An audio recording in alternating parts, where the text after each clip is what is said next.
பாஜகவுக்கு எதிராக மாபெரும் உரிமை போரை நடத்தி நாட்டை காக்க மக்களுக்கு முதலமைச்சர் மு.க.ஸ்டாலின் அழைப்பு விடுத்துள்ளார். அமித்ஷா காலில் விழுந்த பிறகு எடப்பாடி பழனிசாமி முகத்தை மறைப்பது ஏன் என்றும் அவர் கேள்வி எழுப்பியிருக்கிறார்.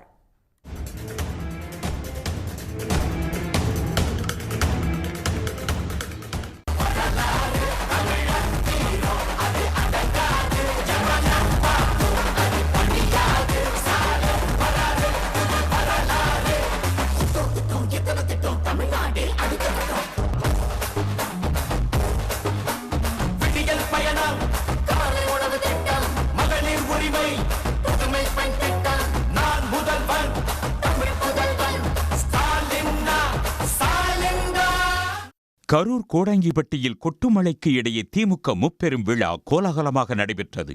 விழாவில் லட்சக்கணக்கான திமுக தொண்டர்கள் குவிந்தனர். மேடைக்கு வரும்போது ரோடு ஷோ நடத்திய முதலமைச்சர் தொண்டர்களை பார்த்து உற்சாகமாக கையசைத்தார். விழா தொடங்கியதும் மழை பெய்தது. ஆனாலும் தொண்டர்கள் நாற்காலிகளை குடைகளாக மாற்றி நகராமல் விழாவில் பங்கேற்றனர். முப்பெரும் விழாவில் சிறப்புரையாற்றிய முதலமைச்சர் மு.க.ஸ்டாலின் தமிழ்நாட்டின் வளர்ச்சிக்கு இடையூறு செய்வது காவிக் கொள்கை என்று குறிப்பிட்டார். காவிக் கொள்கையின் அரசியல் முகம் பாஜக என்று கூறிய அவர் அதற்கு எதிராக உரிமை போர் நடத்தி நாட்டை காப்பாற்றும் கடமை நமக்கு இருப்பதாக கூறினார். என்னாலுமே அடக்கு முறைக்கு இங்கே நோ என்ட்ரி தான், ஆதிக்கத்துக்கு இங்கே நோ என்ட்ரி தான், திணிப்புக்கு இங்கே நோ என்ட்ரி தான், மொத்தத்தில் இங்கே பாஜகவுக்கு நோ என்ட்ரி தான். இது பெரியார், அண்ணா, கலைஞர் செதுக்கின தமிழ்நாடு. 3 முறை ஒன்றியத்தை தொடர்ந்து ஆட்சி அமைச்சோம். தமிழ்நாட்டில் மட்டும் உங்களுடைய மோடி பஸ்தார் மேல பலிக்கலையே. இன்னுமா எங்களை பத்தி உங்களுக்கு தெரியல? தலைமுறையா நாம போராடி எத்தனையோ பேர் உயிர் தியாகம் செஞ்சு பெற்று தந்த உரிமைகள் எல்லாம் நம் முன்னாடியே பறிபோக அனுமதிக்கலாமா? பாஜகவை போய் நாம தடுத்து நிறுத்தலனா அடுத்த மாநிலங்களே இருக்கக்கூடாது என்பதை நோக்கித்தான் நகருவாங்க. ஏற்கனவே காஷ்மீர் அதுல டிரைவரை பார்த்துட்டாங்க. எப்படி இந்தி மட்டுமே ஆட்சி மொழின்னு ஒரு நிலை உருவானப்போ தமிழ்நாடு போராடி மொழி போர் நடத்தி ஒட்டுமொத்த இந்தியாவை காப்பாத்திச்சோ,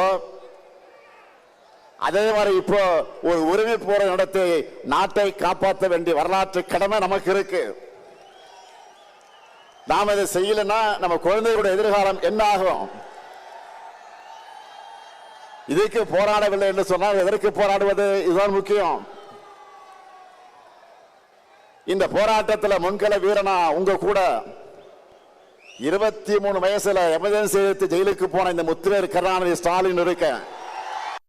அதிமுகவின் அண்ணாயிசம் கொள்கையை இப்போது பழனிசாமி அடிமையிசம் என்று மாற்றி அமித்ஷாவை சரணம் என்று மொத்தமாக மாற்றிவிட்டதாக முதலமைச்சர் காட்டமாக விமர்சித்தார். திராவிடம்னா என்னன்னு கேட்டப்போ அதெல்லாம் எனக்கு தெரியாதுன்னு சொன்ன அவர், அண்ணா திராவிட முன்னேற்ற கழகத்தோட தலைமை பொறுப்பில் இருக்கிறார். இன்றைக்கு அவர் திராவிடம்னா என்ன தெரியாம அதிமுகவுடைய தலைமை பொறுப்பில் இருக்கிறார். அதான் வெட்கக்கேடு. அதிமுக தொடங்கினப்போ தன்னுடைய கொள்கை அண்ணாயிசம்னு சொன்னாங்க. அதை இப்ப பழனிசாமி அவர்கள் அடிமையிசம்னு மாத்தி அமித்ஷாவே சரணம்னு மொத்தமா சரண்டர் ஆகிட்டார். முழுசா நடந்த பிறகு முக்காடு எதுக்குன்னு கேட்பாங்க. அந்த மாதிரி நேற்று டெல்லியில கார் மாறி மாறி போன பழனிசாமியை பார்த்து இப்ப எல்லாரும் என்ன சொல்றாங்க தெரியுமா? காலையே விழுந்த பிறகு முகத்தை மூட கர்ச்சீஃப் எதுக்குன்னு தான் எல்லோரும் கேட்கிறாங்க. தமிழ்நாட்டை தலைகுனிய விடமாட்டோம் என்று கூறிய அவர் இது டெல்லிக்கு கேட்கும் வகையில் உரக்கச் சொல்லுங்கள் என்று தொண்டர்களை கேட்டுக்கொண்டார். திமுக முப்பெரும் விழாவில் உதயநிதி ஸ்டாலின், டி.ஆர். பாலு, கே.என். நேரு, ஐ. பெரியசாமி, திருச்சி சிவா, ஆ. ராசா, அந்தியூர் செல்வராஜ், செந்தில் பாலாஜி உள்ளிட்டோர் கலந்து கொண்டனர். உடனுக்குடன் செய்திகளை தெரிந்து கொள்ள சன் நியூஸ் பெல் ஐகானை கிளிக் பண்ணுங்க.